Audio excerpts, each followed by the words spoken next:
ओम नमो भगवते वासुदेवाय। महाराज युधिष्ठिर ने पूछा, हे जनार्दन, पौष कृष्ण एकादशी का क्या नाम है?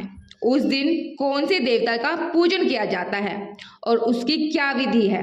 कृपा करके मुझे बतलाइए।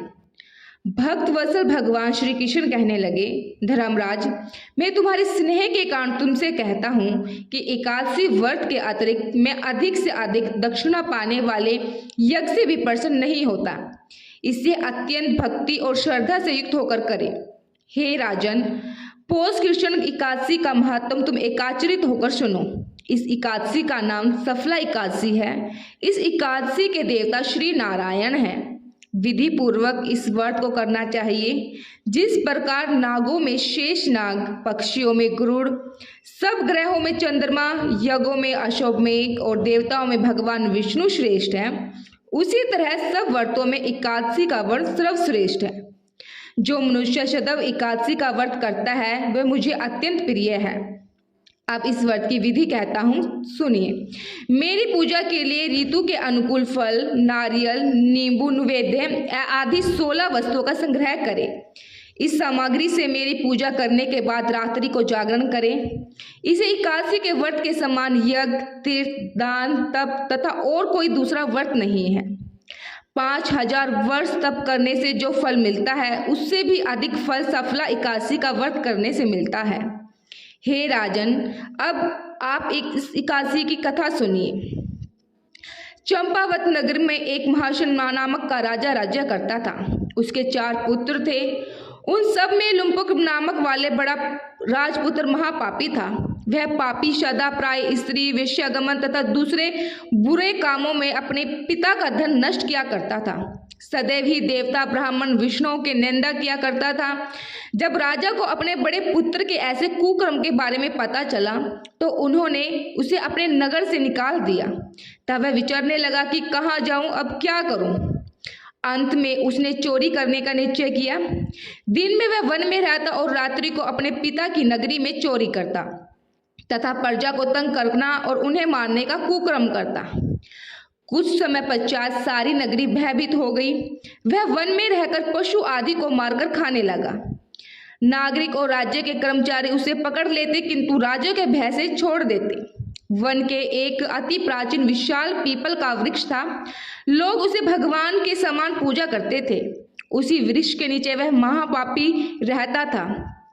इस वन को लोग देवताओं के क्रीड़ा स्थल मानते थे।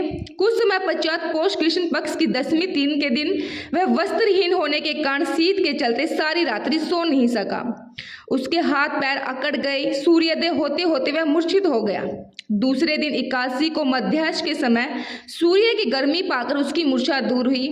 गिरते पड़ते वह भोजन की तलाश में निकला। पशुओं को मारने में वह समर्थ नहीं था, अतः पेड़ के नीचे गिर गया। फल उठाकर वापस उस पीपल के वृक्ष के नीचे आ गया। उस समय तक भगवान सूर्य अस्त हो चुके थे। वृक्ष के नीचे फल रखकर कहने लगा, हे भगवान, अब आपको ही अर्पण है ये फल। आप ही तृप्त हो जाइए। उस रात्रि को दुख के कारण रात्रि को नींद भी नहीं आई। उसके इस उपवास और जागरण से भगवान अत्यंत ही प्रसन्न हुए और उसके सारे पाप नष्ट हो गए। दूसरे दिन प्रातः एक अति सुंदर घोड़ा अनेक सुंदर वस्तुओं से सजा हुआ उसके सामने आकर खड़ा हो गया। उसी समय आकाशवाणी हुई, हे राजपुत्र, श्री नारायण की कृपा से तेरे पाप नष्ट हो गए। अब तू अपने पिता के पास जाकर राज्य प्राप्त कर सक। ऐसी वाणी सुनकर वह अत्यंत ही प्रसन्न हुआ और दिव्य वस्त्र धारण करके भगवान आपकी जय हो कहकर अपने पिता के पास गया।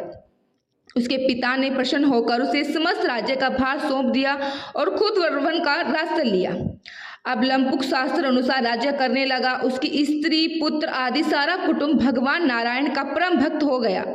वृद्ध होने पर भी वह अपने पुत्र को राज्य का भार सौंपकर वन में तपस्या करने चला गया और अंत समय में वैकुंठ को प्राप्त हुआ। अतः जो मनुष्य इस परम पवित्र सफला एकादशी का व्रत करता है उसे अंत में मुक्ति मिलती है। जो नहीं करता है वह पूंछ व सींगों से रहित पशुओं के समान है। इस सफला एकादशी के महत्व को पढ़ने अथवा श्रवण करने से मनुष्य को अश्वमेध यज्ञ की फल की प्राप्ति होती है। अगर आप तो यही थी कथा आज सफल एकादशी व्रत की। अगर आप व्रत भी नहीं करते, मात्र कथा सुनने से, हुंगारा भरने मात्र से आपको व्रत जितना ही फल मिलता है। कई लोग समर्थ नहीं होते व्रत रखने में, बीमारियों के कारण या किसी अन्य कारण हो सकता है। तो अगर आप एकादशी व्रत नहीं रख सकते तो एकादशी व्रत के नियमों को जरूर पालन करें। एकादशी के दिन आप चावल मत खाइएगा, भजन कीर्तन कीजिएगा। तो ये था एकादशी व्रत की कथा। आप लोगों को कैसी लगी हमें कमेंट सेक्शन में ज़रूर बताइएगा। वीडियो को लाइक कीजिएगा और अभी तक चैनल को सब्सक्राइब नहीं किया है तो चैनल को भी सब्सक्राइब कर लीजिएगा। धन्यवाद।